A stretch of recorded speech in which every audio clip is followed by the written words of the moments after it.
జర్మనీలో పుట్టిన John Gutenberg 3 సంవత్సరాల తన కష్టంతో ప్రతి చెక్క ముక్కని తయారు చేసి ఆ చెక్క ముక్కలో సీసంతో ఏ అనే అక్షరాన్ని అక్కడి నుంచి 26 అక్షరాలు తయారయ్యాయండి. 3 సంవత్సరాలు 26 అక్షరాలను తయారు చేశాడు జాన్ గుటెన్బర్గ్. తన ప్రయోగశాలలో ఒక్కొక్క చెక్క ముక్కను చెక్కుకుంటూ ఏ అనే అక్షరాలను బి అనే అక్షరాలను పోత పోసి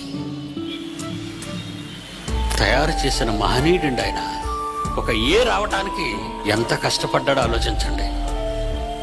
ఇలా ఎన్ని ఏలు, ఎన్ని బీలు, ఎన్ని సీలు పోత పోసి తయారు చేసిన అక్షర మాలికతో 66 పుస్తకాల దేవుని మాటల మహాజ్ఞానాన్ని ప్రపంచానికి ముద్రించాడండి. The first printing book in John Gutenberg press, the Bible.